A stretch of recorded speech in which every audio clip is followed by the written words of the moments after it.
Today we're going to revisit one of our more popular video content. We're looking at Days Gone. This time we're looking on the Anbernic Win 600 and we're going to test it in SteamOS 3.1 and Windows 11.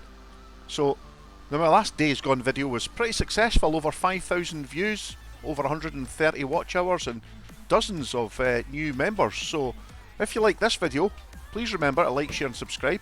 I'm just going to quickly picture-in-picture both games. I'm running 540p on both devices. I am running at 50% render scale and everything is set to its absolute lowest settings. Now sadly we won't be able to get a sustained 30 FPS in either Windows or SteamOS. Now in SteamOS we have no control over the TDP unfortunately, but on the Windows we have ramped it up to 18 watts sustained and 25 watts peak. Now, as you see here, top left is the Windows setup and the bottom right is the SteamOS version.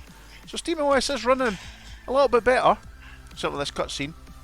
And it's kind of surprising to see how playable it is, visually I should say. You know, we're running 50% render scale of 540p, you know, it doesn't get much lower than that. But it's not too bad to look at. It looks probably better on screen than it did at the time, but it was relatively playable. Now, as you can see, we're still, this little running about, but we're still maintaining mostly 30-ish on the SteamOS, 24 on the Windows 11 setup. Believe it or not, they both feel kind of similar when you're actually playing them. I mean, if you look at that frame time graph on the SteamOS, it is bouncing around up and down. It feels probably equally smooth considering what a slow frame rate we're running at. So I decided to do this little video today, mostly because there's no new information out from Anbernic.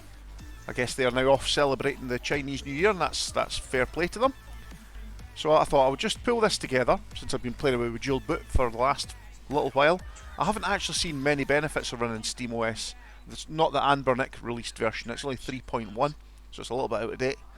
I'm now going to be testing 3.4 and I'll see if that's any better. So the cutscenes here, it's now dropping down to what's 18 in Windows, still managing 30 on SteamOS. It's dropped down to 24, but that's still a little bit better. As you see, my synchronization's going a little bit skew-iff there, but it's difficult when you're playing a game that's sort of mixed cutscenes and you moving around, but it's not far out. Again, as I said at the start of the video, if you like what I'm doing here, please subscribe. It's very important to the channel. There is probably over 1,000 non-members who are frequent viewers. I would love if you guys and girls would all sign up so we can stay in touch. And I can make you aware of any new content as and when it lands.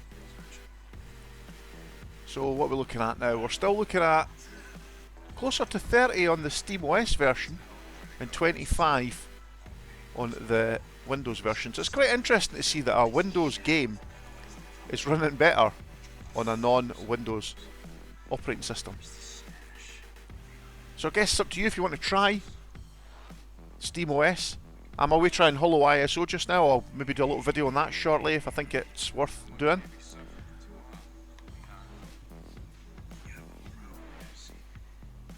I think we're coming close to the end of the video now, so that's on an average 30 FPS I would say for the SteamOS and more like 20 to 25 in Windows.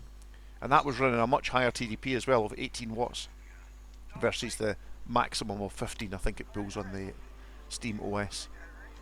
Again, thanks for watching and I'll catch you all in the next video. Bye for now.